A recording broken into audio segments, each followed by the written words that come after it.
Spring is about to sprung.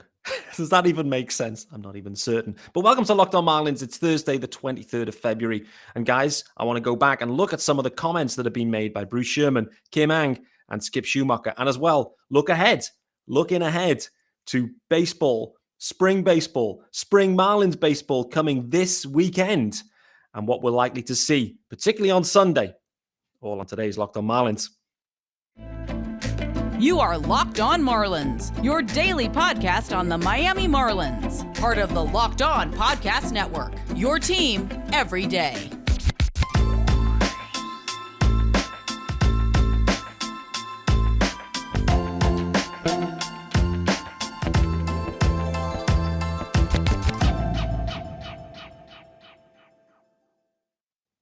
Greetings from England and welcome to Locked On Marlins. This is your daily Marlins podcast. I am your host, Peter Pratt. Hit me up at Miami Marlins _UK on Twitter. No TikToks, no Instas for me. I am too old. If you are listening to the pod, hit subscribe. It is your team every day. And there is a YouTube channel. Head over to there. And if you are watching on YouTube, hello, greetings, and welcome to sunny England. The sun is shining. It's glorious today. Glorious. It's cold, but glorious nevertheless. Thanks for making Locked On Marlins your first listen of the day. It's Thursday, the 23rd of February. There's no baseball today, but there will be very, very soon. Guys, I wanted to take some time today to dig into some of the comments that we've heard in the past few days. Clearly, media availability is happening, daily right now. We're getting various quotes and comments around, so it's fun just to kind of dig into some of them and look ahead. Let's start with Bruce Sherman. Bruce was out, and it was an interesting couple of sound bites from Bruce. Nothing crazy, but firstly, he started out by saying the Marlins are not for sale. I'm sticking around forever, effectively, and you've got me now forever. So Bruce was out just to quash those rumors that had circulated a few weeks back. So Marlins not for sale. But the one thing for Bruce, he was on the front foot in many ways, saying that he wants to win. We want to win, and we want to win now. We'll talk about Skip Schumacher and how he plays into that as well shortly. But Bruce Sherman on the front foot, we want to win. If you remember last year, it was we want to spend and we want to spend now. But now the spending has already been done, it seems. And that's where he went to with the fact that he called out this is the second highest payroll ever for the organization. Second highest ever. I guess what he didn't really get into is the fact that where the Marlins sit in terms of MLB right now. But that's kind of irrelevant. As long as you use your own club as the baseline, then that's fine. And he's calling out the second highest ever payroll. I'm not sure if he was 100% accurate on that. Close enough anyway. Fundamentally, what Bruce Sherman's saying is we've invested in the team. He also wanted to say that every dollar that the fans put in to the team by turning up to games, that ends up on the field too. It's not about profits for him. It's about what's the product on the field. It's great to hear. It's what we want to hear. There's no way of verifying that is truthful because the company reports are not visible, not a publicly listed company, so we don't actually know that that's true. But I think overall, I definitely don't want to slander Bruce Sherman about this. Fundamentally, the Marlins, we see the ballpark. We see the attendances. They're tiny in comparison to the other teams. The Marlins have a budget. We know this. They're operating within their constraints. And let's be honest, the payroll has risen. It has risen this year. They've signed a few guys. Clearly, some arbitration numbers are kind of adding to the overall payroll. So some of that is outside of their control. But the Marlins, and Bruce did call this out too, percentage-wise, Marlins are one of the biggest percentage increases in payroll. That's, it's interesting. When you use percentages rather than dollar amounts, that's, it depends which lens you want to look through. And when you've got a small amount that increases by an okay amount, the percentage is high. So Bruce Sherman doing some wonderful management accounting is how I would describe it there. But Bruce is out there saying we are not selling the team and we are putting every dollar into the team, not just the guys on the actual field, but he's also talking about renovating, I think, Jupiter. He's also obviously been out there talking about this new academy in the Dominican, which looks fantastic, by the way. So, overall with Bruce, he's saying he wants to win. Dollars are on the field. Dollars are in the infrastructure. It's a new staff in, new mentality, new culture. Let's go. Overall, I liked what I heard from Bruce, and overall, I like Bruce Sherman. I do. I just get a warm feeling about him, and I do hope that it works out. Clearly, I mean, we all hope it works out. And the other thing that he did call out as well in his presser was that the Marlins have made the postseason once in his time, but there was no fans allowed in the ballparks at that point. So, wasn't great, wasn't a great experience, and he hopes to rectify that. So Bruce saying all the right things. I love to hear it. Absolutely love to hear it.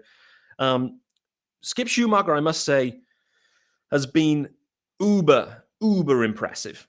I would say in the pressers he's been out there. There's a few like knock-on effects in terms of what what Skip is talking about, and what I mean by that particularly links to the pitching staff. This seems to be one of these stories that's, I don't even know if it's a story, but we're talking about 6-man rotations. Christina Di Nicola mentioned it a few weeks back. There was another follow-up question around that topic, potentially by Craig Mish. Definitely Mish put a tweet out about this. It's trying to line up the rotation, what it could mean, etc., etc. So, we've got this storyline going. I want to talk about that shortly. But for Skip Schumacher, the things that have stood out to me when I've listened to him is, and this is why it's maybe different to Donnie, Skip, when he was talking about his meeting, his kind of like kickoff meeting, what was it like? The thing that made me smile was he just said, it was short. It was short because, trust me, I've been in those rooms and it's all about getting over the key topics. You'll lose the room quickly, fundamentally. And it isn't about, that isn't, the thoughts I had weren't specifically about that. What struck me and what, is obvious and why it's different to Donnie is that Skip Schumacher is tuned in to what modern day players are like, how modern day players feel and operate. He's only relatively recently retired. And I think this really helps Skip tune in to the current and the modern baseball player. And this is maybe perhaps where, Donnie, decent amount of time since he retired from a playing side, and some of the maybe old school methodologies in the clubhouse last year, let's say, with the old guard of Miguel Rojas and Jesus Aguilar and Anthony Bass. This is the way we've always done it. This is the way we will continue to do it. It's all about evolution. And for me, Skip is young enough, driven enough, understands the modern day player well enough, and as good as anyone, to me, gives him the opportunity to really create the conditions for success. That's my takeaway from Skip Schumacher. He is 100% driven, and he wants to win. And that's another soundbite of his. I think Alex Carver called it out on the Fish Stripes Live show last night. Go and check that out. It was a fun show, and it was great because the guys on the streams now, a lot of them are in and around the ball, the club right now at Spring, like on a daily basis. So it's a great source of information. The guys are there, they're having the conversations, etc. So do check it out. But Alex Carver did call it out. Skip Schumacher, he's never heard a Marlins manager ever use the W word, win, as often, frequently than Skip Schumacher. My overall impressions have been really positive. I'm liking what I'm hearing. The feedback from the players. Not to say that, I mean, listen, if you're a player and, what are you going to say? You're going to say, hey, well, I'm not really sure about Skip Schumacher and his staff. So pinch of salt, clearly it's most likely you would get compliments coming out and good vibes, but they are the vibes right now. The Fish Stripes guys equally call out as well. The vibe is different. It's different to last year. There's a lot of changes since last year, obviously. The management, the staff, the personnel, a lot has changed. And it seems like it's for the better. And that is not a bad thing. Clearly, when we go back to last year, there was so many issues going on, which isn't uncommon. But I'm glad to hear that things have changed and the vibe is better than it's ever been. And again, it's one of those, it just gives you every opportunity for success. A bit like Bruce, where he's saying, we're going to put every dollar on the field, give a chance to succeed. For the players, mentally, to be in the right spot, to be enjoying their baseball, to be feeling it. And equally, the coaching staff, to give them what they need to take it to the next level. Skip's talking about getting better every day. It doesn't have to be big gains, big leaps, just small little things every day. It accumulates. Love that methodology from Skip. Absolutely love it. Let's talk about our good friends over at FanDuel, and let's get the graphics pumped. I love those graphics. They are flames. And it is midway point of the NBA season. Wow. It's here and now is the perfect time to download FanDuel, America's #1 sportsbook. New customers get a no-sweat first bet up to $1,000. That's bonus bets back if your first bet doesn't win. Just download the FanDuel Sportsbook app. It's safe, secure, and super easy to use. Then you can bet on everything from the money line to point scorers and threes drained. Yes, sir. Plus, FanDuel even lets you combine your bets for a chance at a higher and bigger payout with a same-game parlay. I love those parlays. So don't miss the chance to get your no-sweat first bet up to $1,000 in bonus bets when you go to FanDuel.com/lockedon. It's FanDuel.com/lockedon to learn more. Make every moment more with FanDuel, an official sports betting partner of the NBA. Wonderful. Okay, so that's the takeaway from Skip and my impressions of him. Positive. Bruce, positive. I guess the one other thing as well, just on Bruce, is he kind of alluded to, hey, we're not quite done yet. The offseason has not ended. So we're interested to see what that means. He was equally mentioning like minor league guys as well. Like Bruce is still, he's still getting Kim cooking. What we do know is there's going to be 2 spaces available on the 40-man. Both Anthony Bender and Max Meyer will be moved to the 60-day IL at some point. They won't be involved at all this year, I don't believe. So there's going to be space on the 40-man. Equally, there's some guys, some non-roster invitees that may be vying for those spots. And we'll maybe talk about them at the back end. Briefly, let's talk about the non-roster invitees and who has the biggest chance to make and crack the roster. For me, I think there's 2 of the most obvious candidates. Garrett Hampson, and Devin Smeltzer. I think there's a decent chance that both of those guys make the roster. The 26-man coming out into opening day. Smeltzer for me, and this kind of gets into the 6-man. Actually, I'm going off script. Let's talk about the 6-man rotation as well, and because this pertains to Smeltzer too.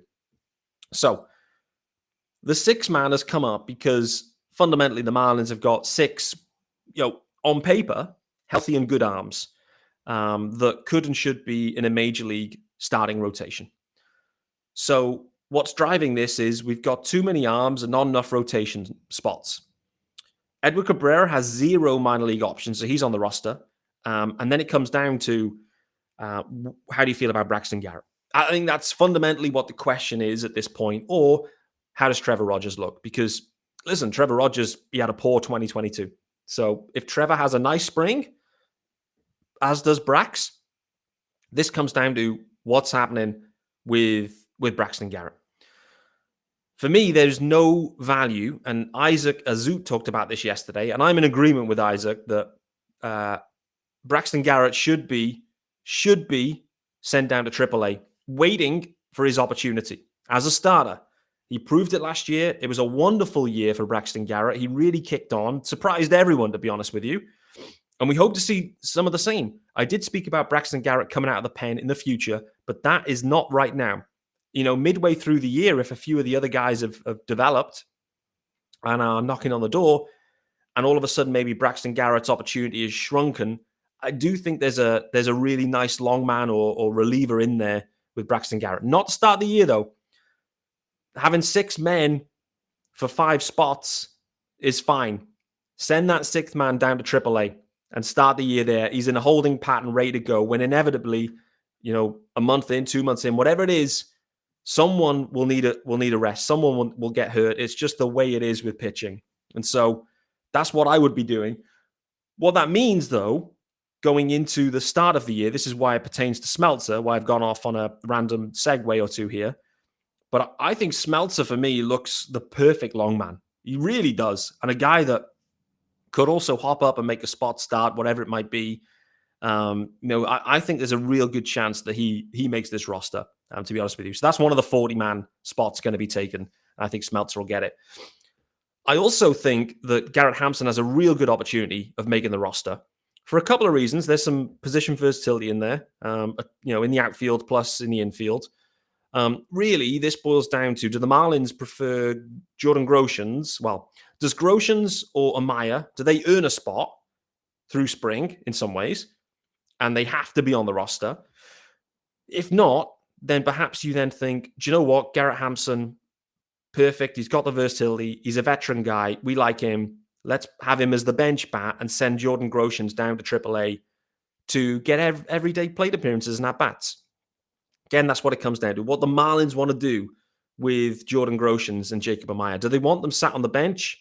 Because, fundamentally, the playing time pathway isn't obvious with everyone being healthy. And again, we know it's the same with the pitchers.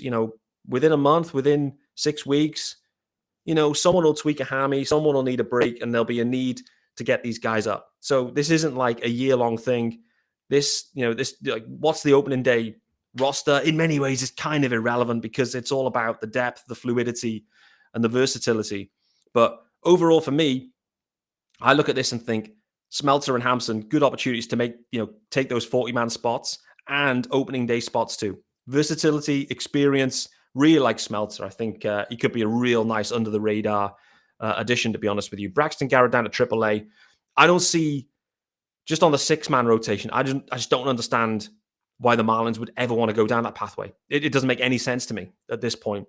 The only reason you would do that later in the year, probably, is if you then start to need to think about everyone else apart from Sandy and maybe Cueto and limiting innings. That's the only reason you would use a 6-man, is about limiting innings. But I think for the Marlins, that's something to think about later in the year. If they have a typical Marlins season, they can do that at the back end with limited amounts of pressure.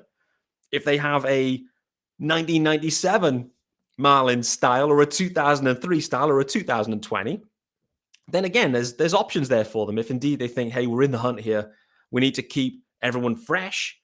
And Eli talked about this yesterday, and I think it was a fair point that the guys, there's a lot of question marks about the innings, and history shows that the majority of the guys just haven't been able to deliver a full body of work. They just haven't. And so that is the key question mark on the starting rotation. I'm going to talk specifically about the rotation in all likelihood on tomorrow's episode, talking about the spring battles. And I've kind of alluded to some of them now already, but I do think it's one of the main sound bites that's come out in the last couple of days, 6-man rotation. For me personally, no to 6-man rotation to start things. Braxton Garrett down to AAA. He needs to be there. He needs to be ready to go. Devin Smeltzer makes the roster and equally can step up and start some games as well. So the Marlins do have like a couple of guys there in Garrett and Smeltzer if required.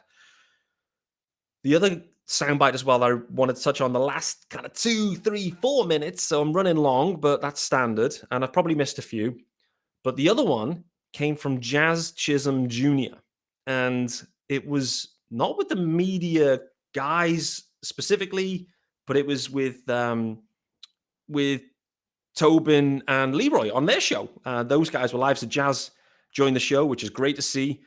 And I think the one thing, so I spoke about a couple of days back, Jazz talking about center field, but equally, he in multiple times mentioned when the Marlins need me back at shortstop, at least twice or 3 times in that conversation.